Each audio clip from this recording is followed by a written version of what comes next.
Here's the story, man. Here's the truth about Star Wars. I'm born. I'm a kid of the '80s.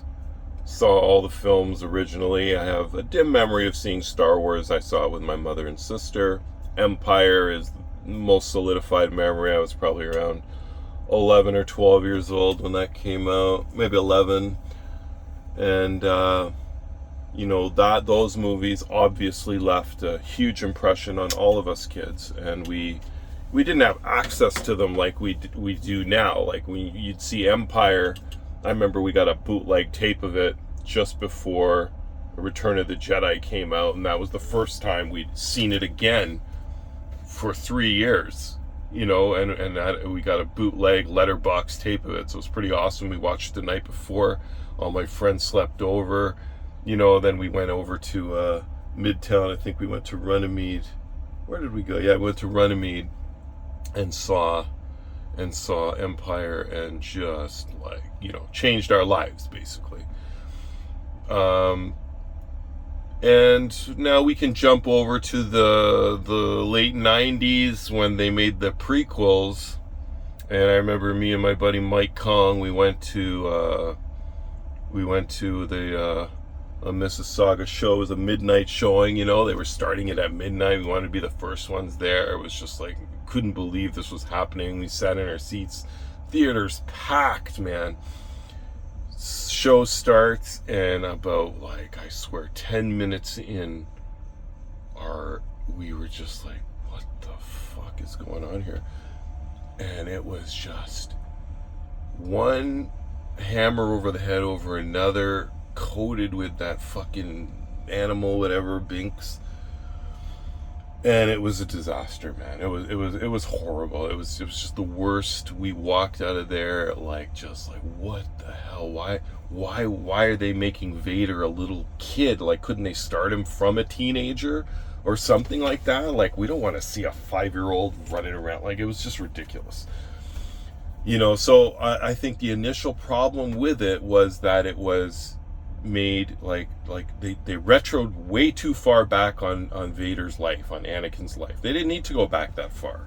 Have him be in the teenage angst years, where anger begins. Not like some little kid having a tantrum. Ooh, he's got the dark side in him. Give me a break. Anyway, so after that, Clones came out. It was lackluster. You thought it was going to be good, and it was just stupid. And then, what do you call it? Here's my problem with the Sith, man. The Sith is fucking all over the place. It is too much going on. CGI just never left anything for the imagination, man. Everything was just filled in. Every little gap of imagination that you have in your synapses was filled in with what we look back on now as cheesy CGI and terrible acting. So it was a jumbled mess. And here's my problem too with Vader. Okay, the big scene. Are you telling me that Darth Vader's costume never evolved from the moment he got it to the moment we see him to the end of Return of the Jedi? Couldn't they make the uniform a little bit bizarre and weird and not quite to what Vader was when we saw him? Maybe, no helmet. The guy, come on, he stands up from the surgery table and he already has a cape. It's ridiculous. Anyway, so that was my big problem. It was just a jumbled mess. It was over dramatic. It was just even the stupid lightsaber scenes. Why do you need to flip your lightsaber 100 times? It was awful. I know we weren't kids anymore, so we had more expectations than children, and I noticed that the younger generation liked the prequels, but believe me, the prequels were not accepted well. I'm sure a lot of guys my age know it was a shit show. It was terrible. And even that fucking bizarre Frankenstein, when they re-released the originals and with new graphics. Oh, abomination. It was kind of fun, but it was just like you were going to a funeral. It was weird. There was something weird about all of them coming out again. It was just not good. So if you got the originals, keep them. Then, okay, the coup de grace, Force Awakens. you know, they showed us a Star Destroyer crashed in the desert. Listen, it was the worst, one of the worst movies I'd ever seen. I brought, you know,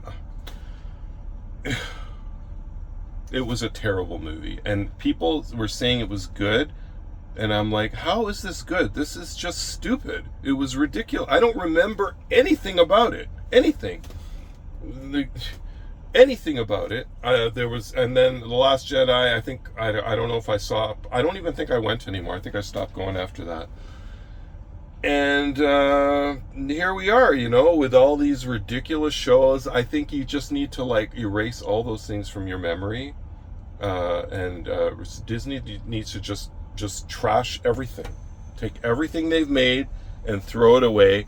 They can keep Rogue One only because it makes Andor look like it ties up Andor, which is the only good thing Star Wars Disney has made. Trust me, if you haven't seen Andor, it is the only good thing that they have going on.